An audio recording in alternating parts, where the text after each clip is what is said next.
What's up, guys? Barry Gaming here, back with some more Idle Heroes, and today we need to discuss something kind of important, kind of not important all at the same time. Number one is, well, the new hero is broken. Saja doesn't work the way she's supposed to work.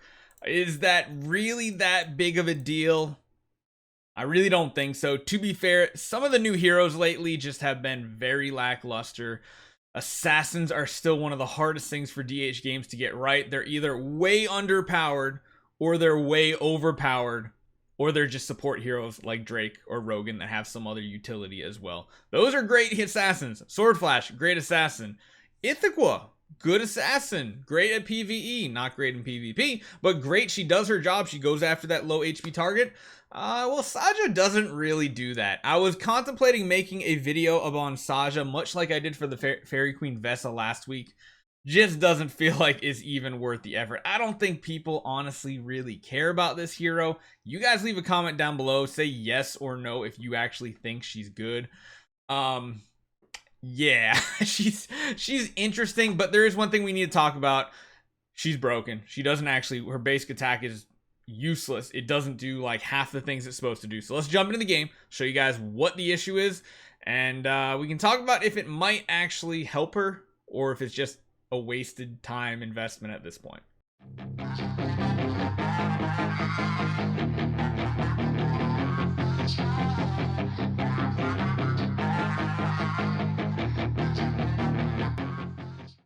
So what specifically about her doesn't work? Well, her basic attack skill right here, the passive fleeting kill.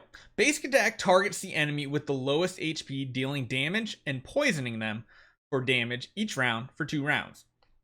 So that part you have to also take 2 rounds. Essentially means when that basic attack hits, it's going to take 1 round tick off of it.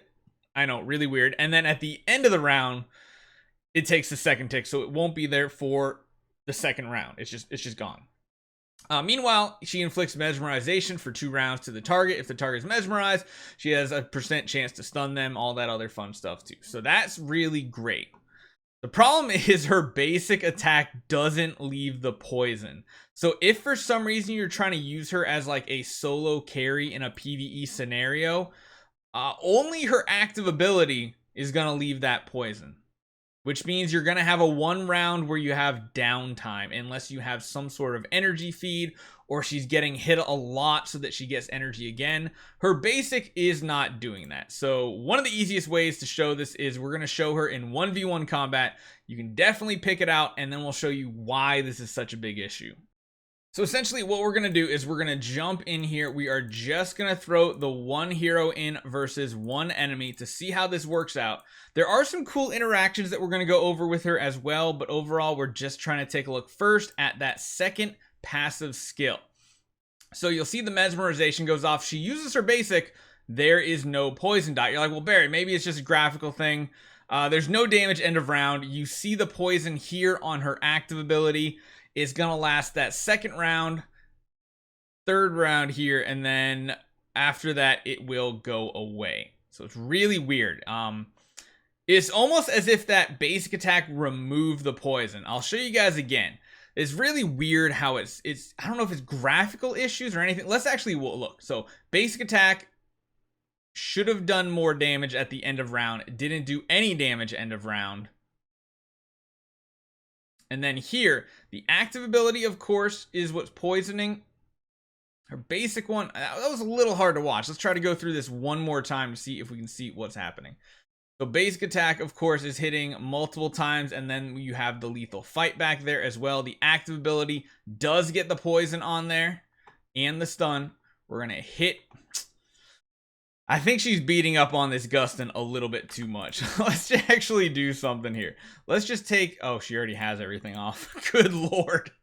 Alright, so let's also take Lethal Fight back off just so it's a little bit easier to see what is going on. You're not worrying about seeing that extra damage layer from the Lethal Fight back.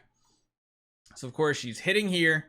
There's the 2 1 millions. She does get the stun off because the stun still works. Again, right there, the energy drain. We got the active ability coming in. We get a poison right here. Nothing looks different there. It's still there. It's still kind of ticking. And then, yeah, it rolls off. The basic doesn't reapply, which is weird that it's removing the poison dot mid-fight when the basic attack lands. I don't know what that's about. Maybe it's just completely graphical issues, but there's no end of round damage tick for, like, we should see it right there. There should be damage. There's no damage whatsoever, which is very, very weird. In round 4, so we should have this up for one more round here. But when the basic attack goes off, before the round ends, the poison dot is removed. And I don't know what that's about, because technically right there, the poison dot should last to the end of the round and the poison dot should tick. But for some reason, the poison dot is disappearing when the basic attack hits, which makes me believe it's definitely something in the coding of how they made this skill, because not only is it not applying the poison, for some reason it's removing it. And I don't understand what's going on. Maybe you guys can shed some light that I'm like kind of oblivious to, I'm missing completely here, but it just seems like there's something majorly wrong with it.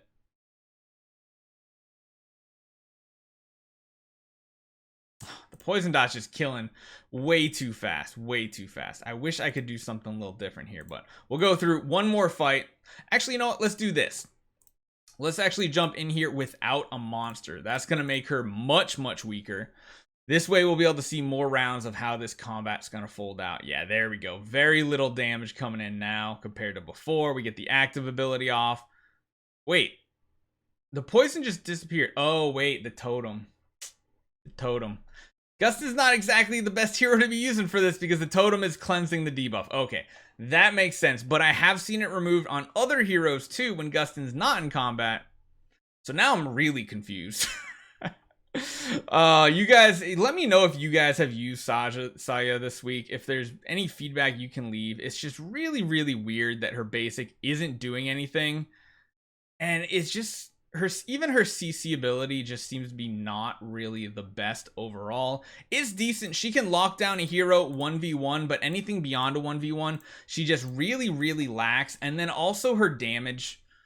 Her damage has moments. It has glimpses of like, oh, that was pretty good damage. But of course, it only ever comes from her active ability. And it's not really that much damage. So let me know what you guys think overall about the hero. Again, apologies for that stupid Gustin little brain fart I had there, but overall, she just doesn't seem worth it. Have you guys built her on your account? If you've built 2 of her on one of your accounts, definitely hit Barry Gaming up here, because I want to take a look and see how her stuns might work out when you have multiple Saya together. I'm also going to hold on to her until next week, where we have Sealand 21 to 25 come out. Yes, we have a Sword Flash. Yes, we have a bunch of Fionas, but I want to see if her CC might be something of use to us, or if it's still just better using something basic like Fire Fist, because, you know, Fire Fist can have a good chance to stun one target. We, of course, have a bunch of Demon Bells, which is going to make our Sealands probably very easy across the board, with the exception of maybe something like Abyss, because we only have Queen and Waldeck right now. We don't really have supports. We have a 10-star Ignis. Maybe we can build a second 10-star Ignis. I don't know how well it's going to go. We'll have to see what artifacts we're using on them, but I do think Saya could be of use, but really not that much. Like, it really just depends, because even the 5-star Saya, let me look it up real quick while we're talking here. The 5-star Saya, her stun chance is a 40% chance on 2 of the targets that are mesmerized, 2 to 3. If you have a bunch of maybe 5-star Saya, that could be helpful in Fortress Sealand. Really don't know. So you guys let me know. Hopefully you guys enjoy this one. Let me know if you've actually found a use for Saya, because through all my testing, definitely not. I'll see you guys next time.